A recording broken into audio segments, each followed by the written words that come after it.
اعوذ باللہ من الشیطان الرجیم بسم اللہ الرحمن الرحیم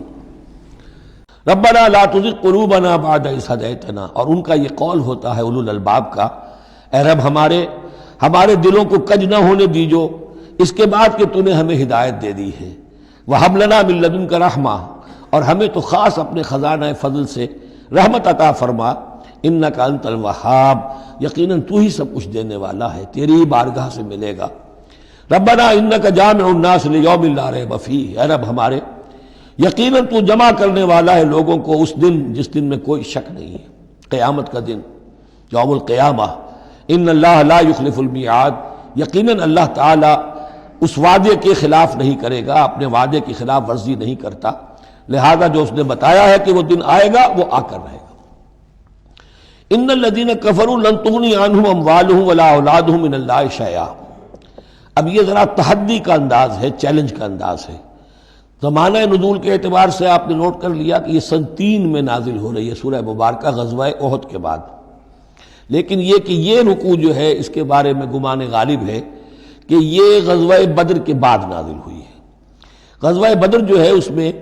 ایک طرف مسلمانوں کو بڑی زبردست فتح حاصل ہوئی تھی، تو مسلمانوں کا مورال بہت بلند تھا، لیکن ایسی روایات بھی ملتی ہیں کہ جب مسلمان بدر سے کامیاب ہو کر، غازی بن کر، فتح یاب ہو کر واپس آئے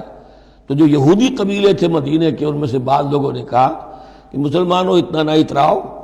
یہ کچھ قریش کے ناتجربہ کار چھوکرے تھے جن سے تمہارا مقابلہ پیش آیا ہے، اگر ہم سے کبھی بات اس کا مقابلہ پیش آیا تو معلوم ہوگا، تب دن میں تارے نظر آئیں گے وغیرہ وغیرہ۔ تو اس پس منظر میں یہ الفاظ کہے جا رہے ہیں کہ نہیں، تمام کفار اسی طریقے سے آخر کار زیر ہوں گے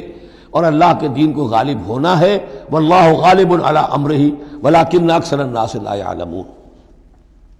ان الذین کفروا لن تغنی عنہم اموالہم ولا اولادہم من اللہ شیئا، یقیناً جن لوگوں نے کفر کی روش اختیار کی ہرگز نہ بچا سکیں گے انہیں، نہ ان کے مال نہ ان کی اولاد اللہ سے کچھ بھی۔ واولئک ہم وقود النار، اور وہ تو سب کے سب آگ کا ایندھن بنیں گے۔ کداب آل فرعون، تمہاری تو حیثیت ہی کیا ہے، چپندی کا شوربہ۔ آل فرعون کا معاملہ یاد کرو، ان کے ساتھ کیا ہوا تھا، شہنشاہ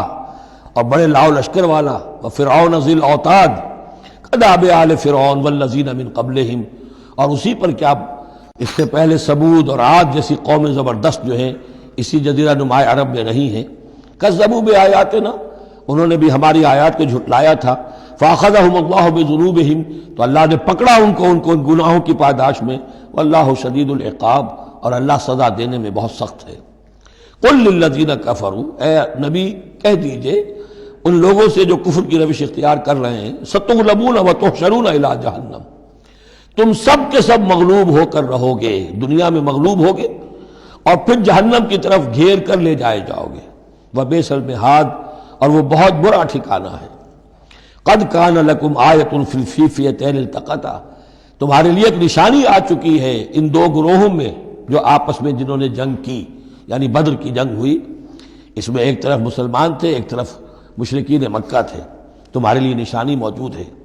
قد کان لکم آیۃ فی فئتین التقطا، فئۃ تقاتل فی سبیل اللہ، اس میں سے ایک جماعت وہ تھی، ایک گروہ وہ تھا جو اللہ کی راہ میں جنگ کر رہا تھا، وأخری کافرۃ، اور دوسرا گروہ جو ہے وہ کافر تھا۔ یرونہم مثلیہم رأی العین، وہ دیکھ رہے تھے اپنی آنکھوں سے کہ ان سے دگنے ہیں۔ اب اس کے کئی معنی کیے گئے ہیں،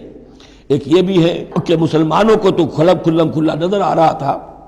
کہ ہم سے دگنی فوج ہے، بلکہ 3 گنی تھی۔ بعض روایات میں ایسا بھی آتا ہے کہ اللہ تعالیٰ نے کفار پہ ایسا روب طاری کر دیا تھا غزوہ بدر میں کہ انہیں نظر یہ آ رہا تھا کہ مسلمان ہم سے دگنے ہیں، تو ایسا ہو جاتا ہے انسان کی سماعت اور بصارت پر ایسا اثر ہو جائے، تو اللہ تعالیٰ نے یہ کیا، وہ بھی بعض روایات ہیں۔ واللہ یؤید بنصرہ من یشاء، اور اللہ تائید فرماتا ہے اپنی نصرت سے جس کی چاہتا ہے۔ ان فی ذلک لعبرۃ، اس میں یقیناً ایک عبرت ہے، سبق آموزی ہے، لأولی الابصار، لیکن یہ عبرت اور سبق آموزی صرف ان کے لیے ہوتی ہے کہ جو آنکھیں رکھتے ہوں، جن کے اندر جو ہے دیکھنے کی صلاحیت موجود ہو۔ صدق اللہ العظیم۔